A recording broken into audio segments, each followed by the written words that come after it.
My project relates to the theme in a few ways. Before prosthetic limbs, people would have to live without major limbs, and it was very difficult. Before making fake limbs, people would lose a limb in war and have many difficulties during regular life. The invention of faux limbs was a turning point because it allowed people to function better after losing an arm or a leg. That's how my topic of prosthetic limbs relates to the theme of turning points in history. In 1529, a French surgeon named Ambroise Paré introduced amputations into the medical field. Soon after, Paré developed prosthetic limbs for amputees.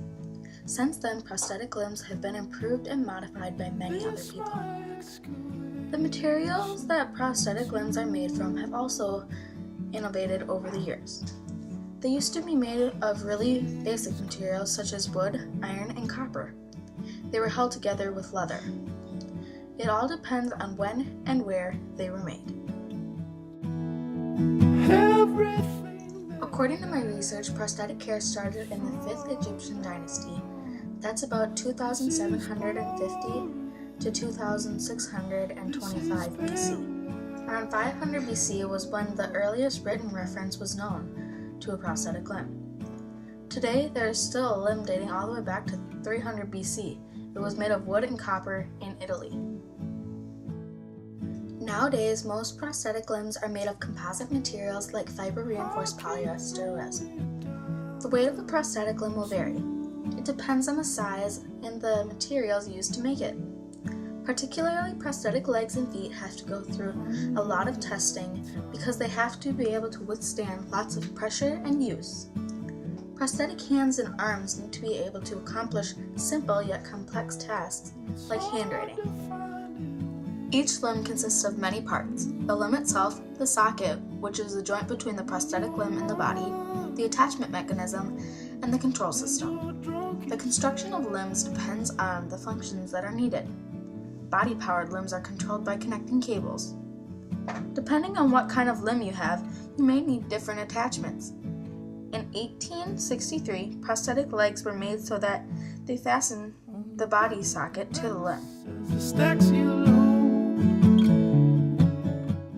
In 1898, Dr. Van Getty invented a prosthetic limb that moved by the muscle contraction was satisfactory. A major improvement was made in 1946. There was now a suction socket above the knee. Though a prosthetic limb is not as good as the natural limb, people with them can do the same things as a regular person can, just as well and efficiently. The feeling of a prosthetic limb, like a leg, is difficult to describe. Any description of the feeling is never 100% accurate. Some may describe it like walking on a foot that has fallen asleep. Others may say it feels similar to when you have a shoe tied way too tight. Each limb is also made special for each individual. If there was a sore spot on what's left of your limb, prosthesis would be made to reduce pressure there. After a person has their surgery to become an amputee, it usually takes about 6 to 8 weeks to get their first trial limb. After they get their new limb, physical therapy is crucial. Every year, more than 125,000 people lose a limb. Right now, about 1.5 million people in the U.S. are amputees. If a person chooses to use a prosthetic limb, the price varies greatly. It depends on what they are having replaced. A below-the-knee prosthesis can cost from $5,000 to $15,000. A non-movable device will cost about $3,500. A body-powered one can range from $4,000 to $6,000. A myoelectric prosthetic limb can cost from $12,000 to $50,000. One man that is famous for a prosthetic foot is Tom Woodacre. He is the first disabled man to reach the summit of Mount Everest. He has a prosthetic foot on his right side.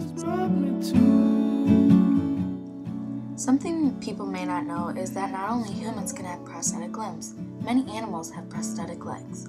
It doesn't matter what size they are, they can be modified to fit the animal, even elephants. Through this presentation, I've explained many different things about prosthetic limbs. I hope you learned something.